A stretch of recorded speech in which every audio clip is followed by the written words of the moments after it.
we go. Good evening. I'll call this meeting of the Cartersville City Council to order. If you'll please stand for invocation and pledge. Good evening, everyone. Let us pray. Our Father in heaven, we thank you for this day. We thank you for grace and mercy. We thank you for your tender love and kindness. We ask you to come down and be in the midst of this meeting as we handle the business of the city. And we'll be so grateful. It's in Jesus' name we pray. Amen. Amen. Join me in the pledge. I pledge allegiance to the flag of the United States of America and to the republic for which it stands, one nation, under God, indivisible, with liberty and justice for all. Ms. Ulmer, the roll, please. Carrie Hodge, Ward 1. Here. Jay Steph, Ward 2. Here. Carrie Roth, Ward 3. Here. Calvin Cooley, Ward 4. Here. Gary Fox, Ward 5. Here. Taft Rand, Ward 6.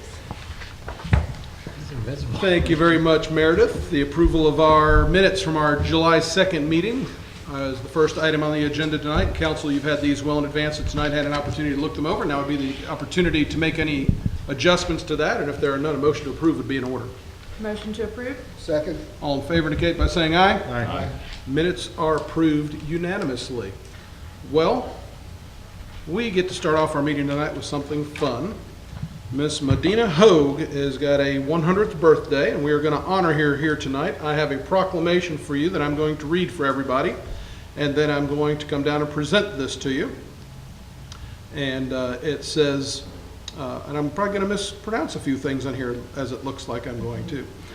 Whereas Ms. Medina M. Hogue was born in Innavale, Nebraska, on July 22nd of 1919, and is the child of George and Myrtle Jorgensen. Medina M. Hogue was educated in public schools in Nebraska and graduated from Innavale High School in 1937.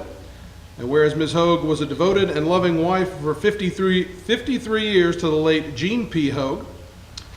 Medina M. Hogue is a devoted and loving mother to son George Hogue and daughter Janine Andrasky, grandmother of A.J. Hogue, Tiffany Hogue Mills, Jason Rodriguez, John Rodriguez, Melissa Rodriguez, Heather Woodward, Meredith Woodward, and Adam Woodward, and great-grandmother to Annabella Apollo, Bradford, Chia, Gabriella, Isabella, Jay, Jasmine, Kaylee, Maddox, Phoenix, Rihanna, and Sierra. Get that pretty good? Yeah. Very good. Whereas Ms. Hogue has a long career working at Balfour Inc. and retired after many years of service. And she has been actively involved in community activities where she lived, including the Eastern Star, where she served as a worthy matron. And whereas Medina M. Hogue accepted Jesus Christ as her Savior at an early age and is an active and faithful member of Faith United Methodist Church. And whereas Medina M. Hogue is the matriarch of the Hogue family, will celebrate her 100th birthday with friends and family at the Cove Apartments in Cartersville on July 20th of 2019. So now, therefore, I, Matthew J. Santini, do proclaim July 22nd of 2019 as Medina M. Hogue Day, and desire to use this means to recognize and congratulate Ms. Hogue on the momentous occasion of her 100th birthday. I think that's applause worthy.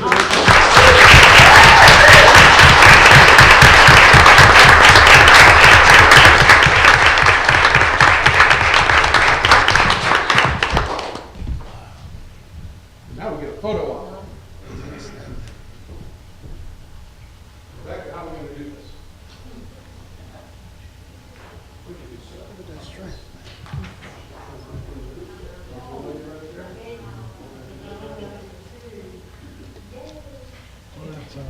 One project completed.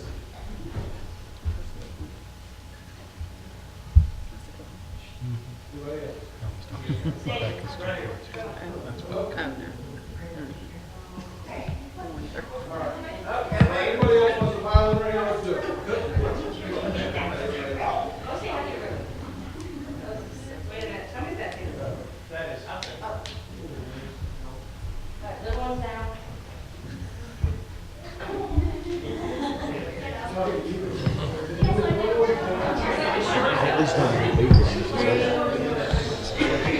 Well, except for the person that wants to speak to Oh, don't worry. I got to excuse myself. Are you on the board? Yeah, well, Mom. You are now. Yeah. They should have just had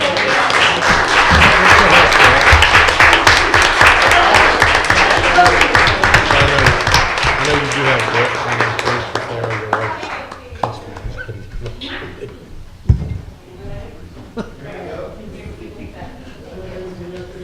Thank you so very much. Oh, well, have a good night. Happy birthday. Happy birthday. Happy birthday.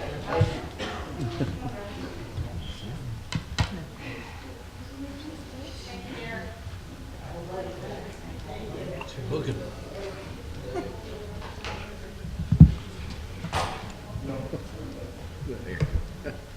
Well, Ms. Brock, you have the high duty of trying to top that one, but we'll let you try. How I about don't that? know if I can follow it, and my next one may not be as exciting as that. So, yes, Mayor and Council, at the last council meeting, it came before you to change the maximum number of dogs and cats in a residential home under 2 acres.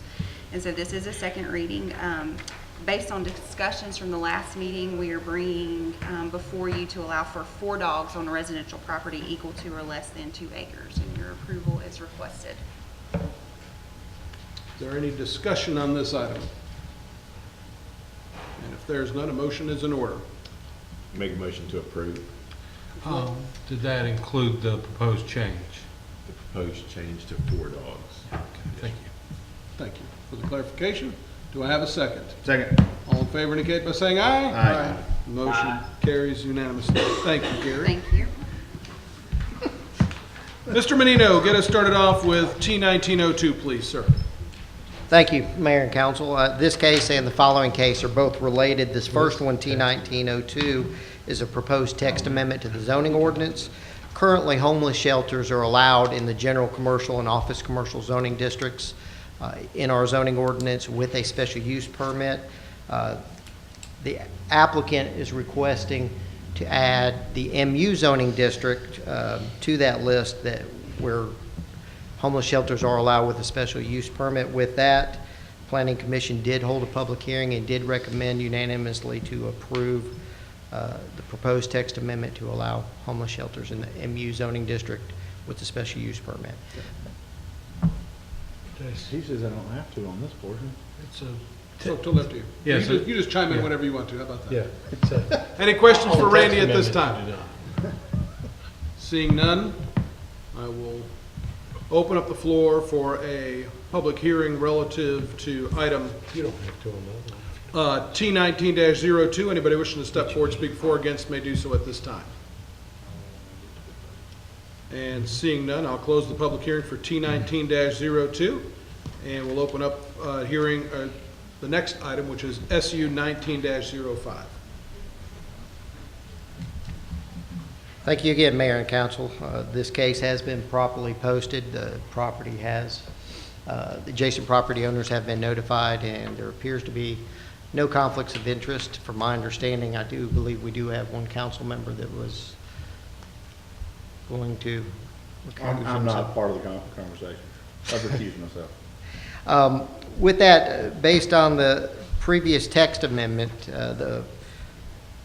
the homeless shelter is looking to expand, and they're looking at a location in the MU zoning district. Obviously, they're proposing a text amendment to allow homeless shelters in the MU zoning district with a special use permit. This is the use permit application if y'all choose to approve the text amendment. With that, at 3 Townsley Drive, located near the intersection with Tennessee Street, they have found a facility, and with that, we held a public hearing with the Planning Commission, went through the Planning Commission process, and the Planning Commission did have some questions. With that, I did forward y'all some additional information that y'all received during the work session regarding a couple of items, some of their policies and procedures at their existing facility, and any police records that we may have had for that particular existing homeless shelter. With that, the Planning Commission did recommend approval of this application. Okay, thank you. Questions for Randy at this time? And seeing none, I will open up the floor for a public hearing on item number SU 19-05. And anybody wishing to step forward and speak for or against may do so at this time. And seeing none, I will close the public hearing for SU 19-05, and we will take this up for final consideration at our meeting on August 1st. Next item, Mr. Hampton, you've got this next item. Good evening, Mayor and Council. This item would be the first reading for revisions to the DGR 1 rider. That is our rider that applies to customers that have distributed generation such as solar systems. The existing ordinance includes capacity fees that vary based on the output of the solar system, and with working with one of our new customers, we ran some detailed scenarios of their monthly billing and discovered that those capacity fees were very punitive to our customers. In response to that, we have submitted a revised rider that removes those punitive fees and leaves the rest of the ordinance intact. Mr. Lovell has reviewed the revised document. And we do, I know we're not approving it tonight, but we do request approval. Okay. Thank you. I'll say what I said in work session. You know, this came our way through a lot of things. A customer that had a concern. Yeah. And I just want to thank you for taking a look at it, you and Ms. Brock for taking a look and finding out a way to make it work. It wasn't really representative, as I think using your words, not the way we typically want to treat our customers. So we're correcting something to make something better. And as I like to say, we can only fix the problems that we know about. So Yeah, and I think Tamara would agree. If we'd known it was that punitive before now, we would have fixed it before now. So I'm actually glad he pushed us into the situation to really run some hard numbers on it. Good. Well, thank you. Is there any other discussion or questions on this first reading of the ordinance change? All right. Thank you, sir. Thank you. Appreciate it. Mr. Sanders, you're up. And while you're on your way up, we do have an item to add to the agenda. I'll entertain a motion to add that item right now. Motion to add the item. Second. All in favor indicate by saying aye. Aye. Item is added. We'll take everything in order. The LMIG first, please. Mr. Sanders? Thank you, Mayor. This is the fiscal year 2020 grant application for the local maintenance improvement grant. The total of the grant is $283,829.87. That's a pretty significant jump, about a $25,000 jump from last year. The grant does require a 30% match. We have to propose projects to do with the grant, and you have a list of 11 city streets that we're proposing to resurface with this money, and your approval is recommended. Okay. Thank you. Questions, comments, or motions? Motion to approve. Second. All in favor indicate by saying aye. Aye. Motion carries unanimously. Next item, please. We had to repair a 2015 Isuzu garbage truck. It's our primary backdoor route truck, and it was pretty significant repairs. It totaled $9,801.20. It had to be done by an outside vendor. Our garage was recommended for this specific work. It had to do with the DEF system, the exhaust system. They recommended we use the Rush Trucking, who we bought the truck from, to do the repair, and it is a budgeted item. Okay. Thank you. Any discussion on this item? And if not, a motion. Motion to approve. Second. All in favor indicate by saying aye. Aye. Motion carries unanimously. And now the item that was added, please, Mr. Sanders. This item is for a structural analysis of the building next door at the corner of Irwin and Church. We asked a local structural engineer to give us a proposal, and that proposal come back for a lump sum of $14,000. For that, he's going to give us a report that basically is a state of the structure, and he'll create an as-built drawing and do an analysis of the structure, and we recommend your approval. Okay. Any discussion on that? Oh, there was a, Delete indemnification and add subject to the Open Meetings Act. go right ahead. Motion would be made. Motion to approve this item with two changes. Taking out on Exhibit A of under the indemnifications, to take that portion out on the contract. And then under there's the ownership document. Ownership right? documents. Yeah. Letting them know that they are subject to the State Open Records Act. Okay, there's a motion. Do I have a second? Second. All in favor indicate by saying aye. Aye. Motion carries unanimously. And for our media members here, we'll have a copy of that contract for you up here at the end of the meeting. Thank you, Tommy. Mr. Gillum, you've got the next couple, please, sir. Good evening, Mayor and Council. Come to you tonight for your approval for the purchase of a dehumidifier unit for the Senior Aquatic Center. It includes a pool boiler, 2 pumps, and a plate heat exchanger. The existing unit on the center is the one that was there originally when the center was built. It's in dire need of being replaced. So we come to you tonight with 2 quotes, the lowest coming from Desert Air through Aero Mechanical Inc. In the amount of $254,165, and this is a budgeted item. Okay. Any discussion? Question? No. Okay, good. I just want clarification. How long will this, do we know how long this process will take us to change this out? If approved and we let Desert Air know, then we get into a line. They told us it'd be about 6 months, 24 weeks. And then the demo and install would take about 7 to 10 business days. Okay. So we're hoping and praying that the existing unit hangs on for us that long. Okay, so the construction process or the change out's only a week or so, 7 to 10 days? Yeah, once we go through, and hopefully that 24 weeks is just something they've given us as long-term, and hopefully it'll be shorter than that. Thank you.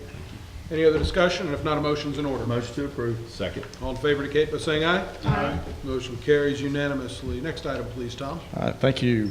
Have 3 quotes here from, for a Toro Reelmaster 3100 72-inch reel mower, rotor mower. The low quote, meeting all the specs, came in from Jerry Pate Turf and Irrigation in the amount of $31,512.79, and this is also a budgeted item. Okay. Questions, comments, or motions? Motion to approve. Second. All in favor indicate by saying aye. Aye. Motion carries unanimously. Thank you. Thank you. Mr. Porter, you've got the next 3, please, sir. Yes, Mayor and Council. The first item is the Montessori School. The windows there need being replaced. Went before the Historic Preservation Commission and got their approval on the windows. We took some bids for those windows. The total of 25 windows is going to be over $10,000. Some of the bidders are actually up to $20,000. Recommendation is just to replace 12 of them right now, but $5,000. They are in major need of repair. There's leakage over there, and it's just buildings built over 1900, or actually, I'm sorry, 1950s or so. It's needing work done to it. And just for people that may not be familiar, that building is actually owned by the city of Cartersville and leased to them. It's not. That is correct. We're not being benevolent in that regard. All right. Any other discussion? If not, a motion's in order. Make a motion to approve the window. Second. All in favor indicate by saying aye. Aye. Motion carries unanimously. Next item, please, Dan. Yes, sir. This is the semi-annual bill from Bartow County for the grant writing services that we share with them. The total of this is $41,109.30 and recommended for your approval. Okay. And Mr. Fox, Councilman Fox, I know you'd asked for some additional information on that. We do have that information, and we're getting more. We'll send that to you via email probably tomorrow. We hope. We have. We hope. We asked for it. We could still garnering some more of that data from grant writing, but we're on the track for it. So, if there's no other discussion, motion's in order. Make a motion to approve. Second. All in favor indicate by saying aye. Aye. Motion carries unanimously. Last one for you, please, Dan. Yes, sir. This is Fire Station 3. We took bids on several of the communications equipment we needed, data racks, access control, paging, TV mounts, cameras, et cetera. It's listed in your agenda. From the local bidder, Telenet, received that for $54,356.92. And the Fibercom department will need purchase to buy the switches, fiber optic cable, and other equipment for that. At a cost of $11,000. It's all coming out of 2014 SPLOST. It's recommended for your approval. Okay. Any discussion? If not, a motion. Motion to approve. Second. All in favor indicate by saying aye. Aye. Motion carries unanimously. Mr. Reinhardt, you've got the finance report for the evening, sir. Honorable Mayor and Council will be looking at the May 2019 and comparing to May 2018. In the general fund, revenues increased over last year by $1.4 million. Expenses increased by $1.1 million. Two areas of revenue I look at, local option sales tax have an increase there of about $287,000. And billing and permits and inspection fees have an increase there of about $51,000. The water and sewer fund, revenues increased over last May by $3.4 million. Expenses increased by $3.5 million. This is due to increased personnel expenses, increased operating expenses, increased debt service expenses, and increased capital expenses. In the gas fund, revenues increased over last year by $2.7 million. Expenses increased by $7.4 million. This is due to increased personnel expenses, decreased operating expenses, increased cost of purchased gas, increased debt service, and increased capital expenses. Excuse me. In the electric fund, revenues increased over last year by $1.4 million. Expenses increased by $387,000. This is due to increased personnel costs, decreased operating expenses, decreased cost of purchased electricity, and increased capital expenditures. Stormwater fund revenues decreased over last May by $19,000. Expenses increased by $314,000. This is due to increased personnel expenses, increased operating expenses, and increased capital expenses. In the solid waste fund, revenues decreased over last May by $94,000, and expenses increased by $51,000. This is due to increased personnel expenses, increased operating expenses, and decreased capital expenses. And finally, in the fiber optics fund, revenues decreased over last May by $6,000. Expenses decreased by $61,000. This is due to increased personnel expenses, decreased operating expenses, and decreased capital expenses. Just a little bit side note, the cash position, the unrestricted cash balances have increased, and the restricted cash balances have decreased. That's my report for the evening. Anything to add? Any questions for Tom on the finance report? Very good. Thank you, sir. Anything else that needs to come before council this evening? If not, Chair will entertain a motion. Motion to Adjourn. Stay good. Good night.